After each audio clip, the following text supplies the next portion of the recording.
വളരെ സങ്കടകരമായ കാര്യമാണ്. അത് അവിടെ പോയി കണ്ടു കഴിഞ്ഞാലേ മനസ്സിലാകുള്ളൂ അതിൻ്റെ വ്യാപ്തി. ഒരുപാട് പേർക്ക് നിമിഷ നേരം കൊണ്ട് കുറ്റവരെയും ഉടയവരെയും വീടും സ്വത്തും നമ്മളെല്ലാവരും ഒരുമിച്ച് ചേർന്ന് അവരെ സഹായിക്കുന്നു എന്നുള്ളത് വലിയ കാര്യമാണ്.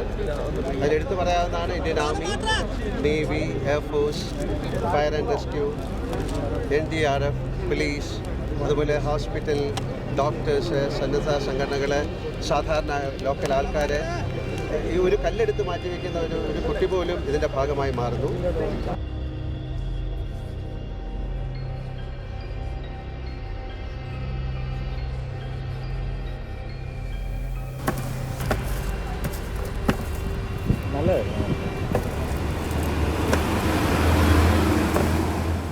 സോ നാളത്തെ ആവശ്യത്തിനായിട്ട് നമ്മുടെ ഫണ്ട് റൈസിങ്ങിൻ്റെ ഇതിന് വട ബാക്കിയുള്ള കാര്യങ്ങളൊക്കെ അതിന് വേണ്ടിയിട്ട് എൻ്റെ വക ചെറിയ കോൺട്രിബ്യൂഷൻ വടക്കുള്ള സവാളയും പച്ചമുളകൊക്കെ ഞാൻ ചെയ്യാമെന്ന് പറഞ്ഞായിരുന്നു. അപ്പം എന്നെക്കൊണ്ട് പറ്റുന്ന കുറച്ച് കാര്യങ്ങൾ, ഒരുപാടൊന്നുമല്ല എന്നാലും കുറച്ച് പേർക്കുള്ളത് സെറ്റ് ചെയ്യാം. ഇനി വൈകിട്ട് അക്കിൻ ചേട്ടൻ്റെ വക കുറച്ച് സംഭവം വരുന്നുണ്ട്, അതെടുക്കാൻ പോകണം. Will see.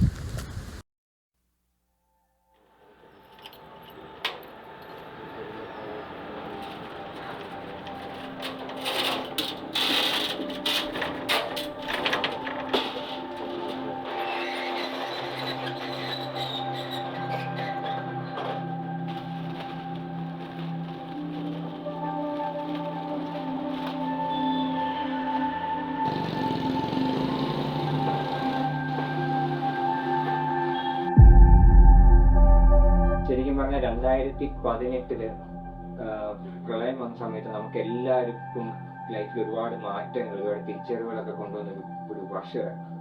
ഇപ്പൊ 2018 കേരളം ഫുൾ അഫക്റ്റ് ആയ ഒരു ടൈമാണ്.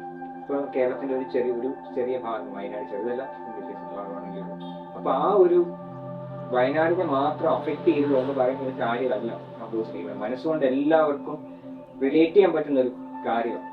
2018 ശരിക്കും അതുമായിട്ട് ഇപ്പൊ നോക്കുമ്പോൾ എങ്ങനെ കണക്ട് ചെയ്യുന്നുണ്ട്? 2018 പ്രളയം അന്ന് എൻ്റെ ജീവിതത്തിൽ കണ്ടതിൽ ഏറ്റവും വലിയ ദുരന്തമായിരുന്നു. പക്ഷെ അതിനുശേഷം ഏറ്റവും വേദനാജനകം എന്ന് പറയുന്നത് മനസ്സിനെ വേദനിപ്പിച്ചൊരു സംഭവമാണ് വയനാട്. ഇപ്പോഴത്തെ പ്രളയം, വയനാട്ടിലെ ഉരുൾപൊട്ടൽ. കാരണം ജീവിച്ച കാലത്ത് ഉണ്ടാക്കിയ ഒന്നും തന്നെ ബാലൻസ് ഇല്ലാതെ മുഴുവൻ നശിപ്പിച്ച് കൊണ്ടാണ് ആ ഉരുള് അങ്ങോട്ട് ഒഴുകിപ്പോയത്.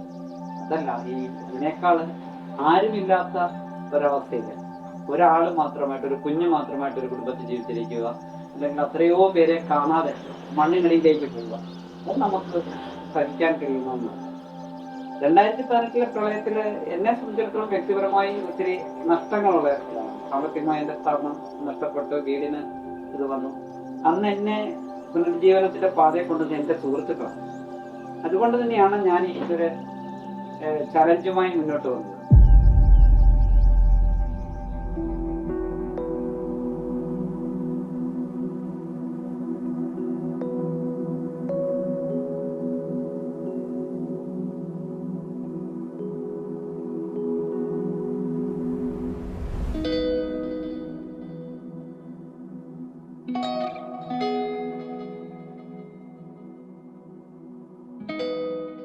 നമ്മുടെ പ്രിയപ്പെട്ട സുധീറിനെ സംബന്ധിച്ചിടത്തോളം ഒട്ടേറെ കാരുണ്യ പ്രവർത്തനങ്ങൾ ചെയ്യുന്ന ഒരു ചെറുപ്പക്കാരനാണ്. കാരണം എനിക്ക് നേരിട്ട് അറിയാവുന്ന ഒരുപാട് കാര്യങ്ങൾ സുധീറിനെ സംബന്ധിച്ചിടത്തോളം പറയുന്നു. പക്ഷെ അതിലേക്കൊന്നും ഇതൊക്കെ ഞാൻ കടക്കുന്നില്ല. പക്ഷെ എന്തായാലും ഈ വയനാട്ടിലെ ഒരു നമ്മുടെ ലോക ജനത, ലോകത്തുള്ള മലയാളികൾ മുഴുവൻ വേദനിക്കുന്ന ഒരു വലിയ നമ്മളെല്ലാം ദുഃഖത്തിലാക്കിയ ഒരു സംഭവം തന്നെയാണ് ആ വയനാട്ടിൽ ഉണ്ടാകുന്നത്. അപ്പം അതിന് ഒരു ചെറുപ്പക്കാരൻ എന്നുള്ള നിലയിൽ തന്നെ കൊണ്ട് എന്ത് ചെയ്യാം, ഈ ഒരു പദ്ധതിയുമായിട്ട് ബന്ധപ്പെട്ടുകൊണ്ട് ഒരുപാട് പേര് നമുക്കറിയാം, മലയാളികൾ കേരളത്തിന് പുറത്തും ഒക്കെ ഉള്ളവര് അവരെ കൊണ്ട് ചെയ്യാവുന്ന ഒരു വലിയ സഹായം തന്നെ ഇത് ചെയ്തുകൊണ്ടിരിക്കുന്ന അവസരത്തിൽ പ്രിയപ്പെട്ട സുധീർ ആലോചിച്ചു, എന്നെ കൊണ്ട് എന്ത് ചെയ്യാൻ കഴിയുമെന്നാണ് സുധീർ ആലോചിച്ചത്. എൻ്റെ കയ്യിൽ അതെ അതെ, ഇക്ക നമ്മുടെ മുത്താണ്. ചില സമയത്ത് കൗണ്ടർ അടിക്കും, പക്ഷെ ഇന്ന് കൗണ്ടർ അടിക്കാൻ പോലും പറ്റില്ല. കാരണം എൻ്റെ ഈ ക്യാമറ ഉള്ളതുകൊണ്ട് ഞാൻ എല്ലാം പിടിച്ചെടുക്കുമെന്ന് അറിയാം.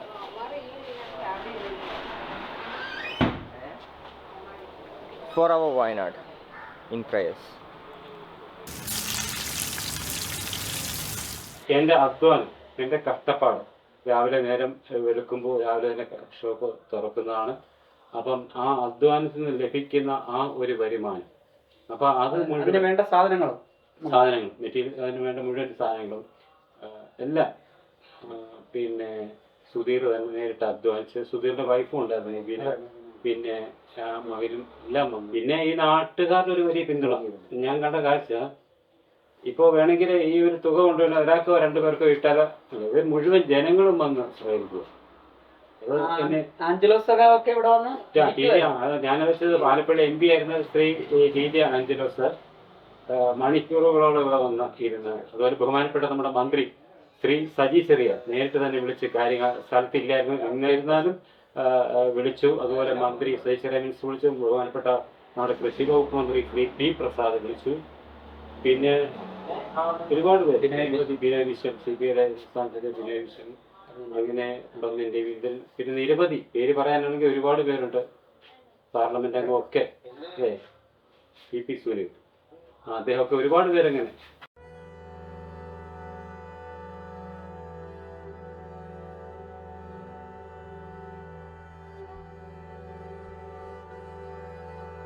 ഇക്കെ സംബന്ധിച്ചിടത്തോളം എങ്ങനെയാണ് ആ ഒരു ദിവസം എൻഡ് ചെയ്തപ്പോഴത്തേക്ക്?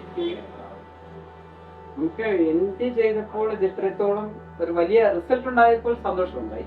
പക്ഷെ ഇത് ഒരു സന്തോഷത്തോടെ നമ്മൾ കൊടുക്കുകയായിരുന്നു, പൈസ കൊടുത്തതും ഒക്കെ സന്തോഷമാണ്. പക്ഷെ ഇതിന്റെ അത്യന്തികമായ ഒരു പ്രാർത്ഥനയോടുകൂടി മാത്രം ചെയ്തത്. കാരണം ഇതിന്റെ ചർച്ചകളുടെ ഭാഗവും ഒക്കെയാണ് മഹേശ്വരനാണേലും ഷെജു ആണേലും ശ്യാമാണേലും ഒക്കെയാണുള്ളത്. നമ്മളുടെ ദിവസവും വൈകുന്നേരങ്ങളിലുള്ള ചർച്ചയിൽ കുറച്ച് ഗ്യാപ്പുകൾ വരികയും ഈ ഉരുൾപൊട്ടൽ കാരണം ഗ്യാപ്പ് വരികയും അത് കഴിഞ്ഞ് നമ്മൾ പിന്നെ കാണുമ്പോഴുള്ള ചർച്ചയുടെ ഭാഗമാണ്, അത് തീരുമാനമാണ്.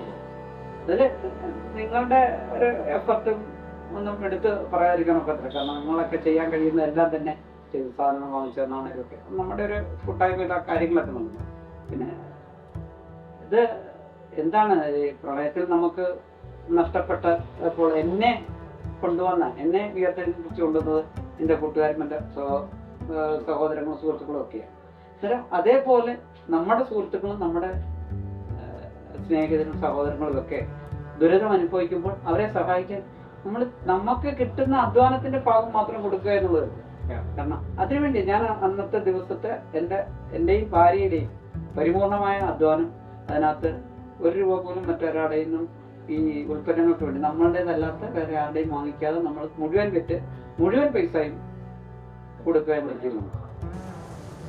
എൻ്റെ കൂടെ എൻ്റെ ഭാര്യ, അതേപോലെ എൻ്റെ പ്രിയ സുഹൃത്തുക്കളായിട്ടുള്ള അക്വിന്, ശ്യാമ, ഷെജു, മഹേശ്വരൻ, ഇവരുടെ എല്ലാം കൂടെ ഒരു ഐഡിയ ആയിരുന്നു. ഞങ്ങൾ കഴിഞ്ഞ ദിവസം രാത്രി ഇങ്ങനെ ഇരുന്നപ്പോൾ പ്ലാൻ ചെയ്തു. അത് കൃത്യമായിട്ടത് ഇന്ന് തന്നെ പ്ലാൻ ചെയ്തു, അത് നടപ്പാക്കുകയും ചെയ്തു. അന്നേരം ഈ തുക മുഖ്യമന്ത്രിയുടെ ദുരിതാശ്വാസ നിധിയിലേക്ക് കൈമാറുന്നതിന് വേണ്ടിയാണ് നമ്മൾ ആഗ്രഹിക്കുന്നത്. ഇത് ആദ്യ ഭാഗമായിട്ട് ഈ തുക ഞാനും എൻ്റെ ഭാര്യയും കൂടി, എൻ്റെ സുഹൃത്തുക്കളും കൂടി ഇത് പഞ്ചായത്ത് പ്രസിഡന്റിന് കൈമാറുന്നത്.